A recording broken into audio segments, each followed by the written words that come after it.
How does this manager come back from that? Instant match reaction, Everton 1, Luton 2, an absolutely disgraceful, abysmal, pathetic, embarrassing, dreadful performance by Everton Football Club today, and one that for me probably sees the end of Sean Dyche as the Everton manager, or at least should. This feels very much like Watford did under Rafael Benitez. It feels very much like Norwich did all of those years ago under Marco Silva. It felt very much like the Bournemouth games did, and every game that followed under Frank Lampard. This is how it feels this evening. A manager that I don't understand what he was trying to do today. If I'm being honest with you, tactically, I don't understand it. I appreciate we had chances in the first half that we should have done a little bit better with. I get that, and I get some people who say, oh, it's just one of those days, we were unlucky. On another day, maybe we win that game, but we don't, do we? Because we said that after Fulham, on another day we win that. And then we had Wolves, which was another day, and we didn't win that one. Oh, on another day we win that. Now we've had Luton, which is another day, and we haven't won that one. So it's very clear that not on another day we win those games. No, we don't. Tactically, another inept performance by this manager, by this genius manager who was, who has absolutely worked miracles with Everton Football Club. Absolute bollocks. He's a bang average manager at best, and a terrible manager at what we are now, because, as I said, the performance today was abysmal. It was absolutely abysmal. Why Ashley Young stayed on the pitch for more than 10 minutes, I'll never know. I'm not asked if it does not a good look to take a player off in the first half, or it's not, it's not the right thing to do. I don't give a shit. You could tell after 15 minutes he was absolutely terrible. He was beaten every single time that a ball was anywhere near him. He ran away from it. He was beaten by his man. He was out of position. He was atrocious. And yet Nathan Patterson didn't come onto the pitch until the 77th minute, despite the fact that Ashley Young, as I said, if it was me, I'd have taken him off after 15 minutes. However, I understand you're not really meant to do that. But why wasn't he taken off at half-time? Why take Garner Gay off at half-time and completely ruin the balance in the midfield? Completely ruin the balance in the midfield. We then went 2 up front a little bit later on in the game and took off the only player that ever really seems capable of scoring an important goal for this football club in Abdoulaye Doucouré. And I'm not saying that Abdoulaye Doucouré was excellent today, by the way, but Amadou Onana can't hit his undies with a fart. James Garner, alright, he scored on Wednesday, but prior to that, is not a prolific goal scorer. The only person that comes up in big moments and scores big goals is Abdoulaye Doucouré, and we took him out the team. Why? Why do that? Both of the goals we conceded, absolutely shocking. The second goal, the number 9, Carlton Morris, a Premier League number 9, by the way, and I appreciate Luton aren't a particularly great side, and I didn't think they were particularly great today, but a Premier League number 9 is left on his own at the back post to tap that into the back of the net. It's embarrassing. It's absolutely embarrassing. And for as much as you might say that's on the players today, it is on the players. It's embarrassing from the players to not go and turn up and beat what is probably, or definitely arguably, the worst team to ever play in the Premier League. And do you know what? Fair play to Luton. I bet you their fans are buzzing. That's probably the biggest day in their history of their football club. So fair play to them. Fair play to them. They've turned up at Goodison Park. They've won the game. Fair play to them. But they are truly a terrible football team. They are an absolutely terrible football team. But you know what, Everton are? We're a worse football team. And for anybody that wants to say it's not Dyche's fault, keep Dyche in. We've lost 7 of our last 8 games at Goodison Park, and all 8 have been managed by Sean Dyche, I believe. And we've lost 7 of them. It's a disgrace. I said before Brentford, I don't care what happens in the Brentford game and what happens in the Villa game. I was willing to allow Everton to lose both of those games and still give this manager another chance. Just because we've beaten Brentford doesn't mean he gets another chance after today. It's done now for me with this manager. It's done. It's time to go. He's got to be moved on. 777 were there in attendance today. Josh Wander and a couple of others from 777 were there today to watch that.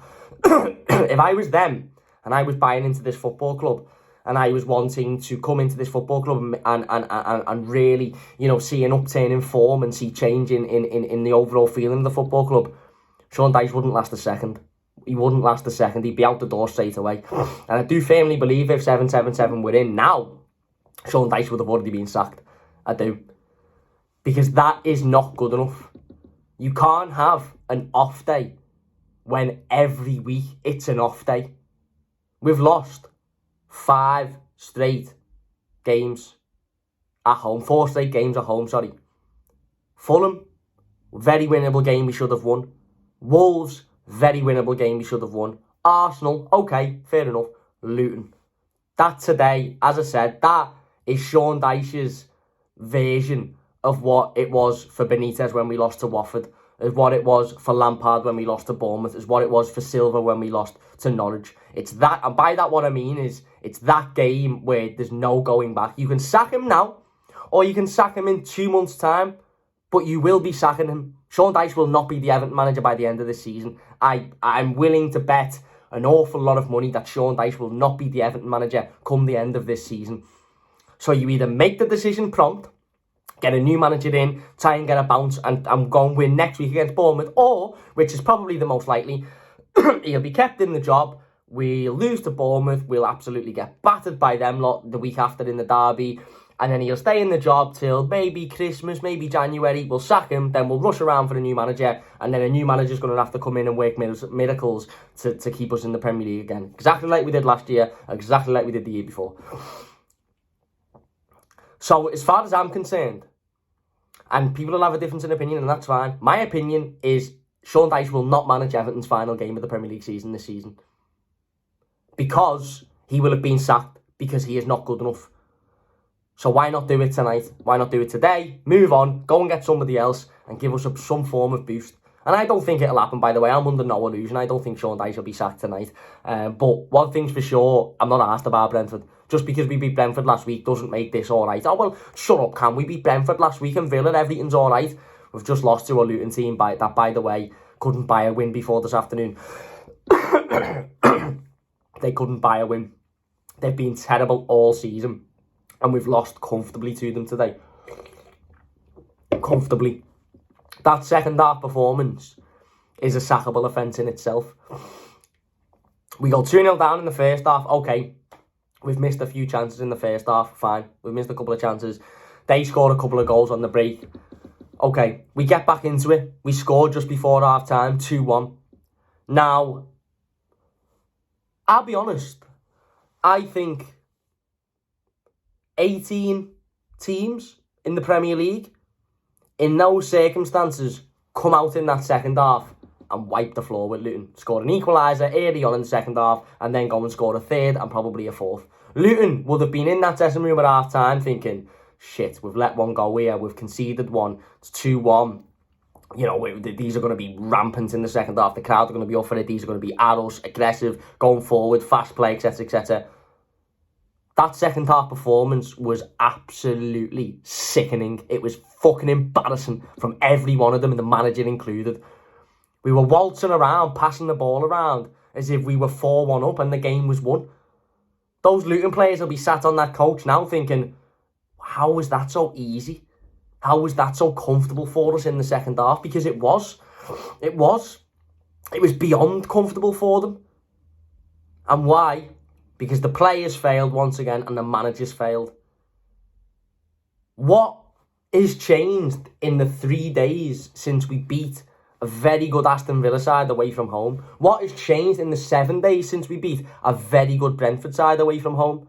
What is the difference? If the difference is the way in which we play at home, Everton can't play in the style that maybe we want to see us play at Goodison. And by that what I mean is, we can't play on the front foot. We can't be the team with all the ball who creates all the chances and scores all the goals, because we don't do that. We don't do that. We don't. We simply don't. We do it for, we create a few chances, we miss them, our heads go, the confidence drops, and we lose. We can't be the team where we have all the ball and we're playing football, because we're not. These are some of the worst footballers I've ever seen, by the way, in terms of being able to play football. But they can be, they can be, what's the word I'm looking for here? I keep losing my words. They can be a success in a different system. Now, if that system is 5 at the back, I actually would have preferred Everton to have played 5 at the back today. and have Patterson one way side and Mikalenko the other side as wing backs going forward, putting balls into the box, creating chances. It would have worked much better than what that did today, without a shadow of a doubt in my mind. Without a shadow of a doubt. But he won't do that because he's terrified of what people will think with us going 5 at the back. Well, how about this, Dyche? I'm not asked if we play 5 at the back, if we play 55 at the back, if we play every single player behind the halfway line. I don't give a fuck as long as we win that game of footy. And all of this, look at the XG, look at the chances we had. But we were good today, we were unlucky. None of it matters at the end of the season when we're relegated. What matters is how many points we've got on the board and how many games we've won. And if we've got to win games 1-0 with 5% possession after being battered, I'll take that over today. I'll take that over having a 4 XG or whatever we had and Luton having a 0.6 XG and losing the game. Because really and truly, if we're honest with ourselves, XG, created chances, pass accuracy, possession, movements on the ball, how many times we pulled the socks up, means fuck all. None of it means absolutely fuck all. What means something is that scoreline in the top left-hand or right-hand corner if you're watching the telly, or that scoreline on the scoreboard in the ground at the end of the game at 90 minutes. I'd love Everton to have 0.0002 XG every week but win 1-0. I'm not asked about the stats. I'm not asked about how well we're playing under Sean Dyche. We've lost 7 of the last 8 home games. We've lost 4 home games on the spin. 3 of them have been against teams that we should be beating. A change needs to be made. It's as simple as that. This manager cannot and will not take us forward. It's as simple as that. He won't. And yeah, I don't know where we go from here. I don't even know what to say. I'm that bored of it. I'm that sick of it. I've just been saying to Matty on the way home, I can't do another April, May. I can't do it. I can't do March, April, May again for as it was last year and as it was the year before. I just cannot do it. I haven't got it in me. Relegate us now. If we're going to have to go through that again, relegate us now. Because I can't do that. I cannot fucking do it.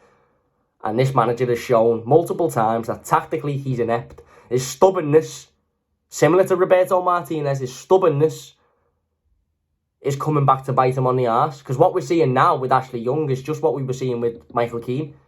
Okay, Michael Keane's out the team now and Brandtwaite's in, but now he's trying every single thing to feed Ashley, to get Ashley Young in the team, despite the fact he's been our worst player all season, and it was quite possibly the worst performance I've ever seen from any Everton player ever today from Ashley Young. He was embarrassing.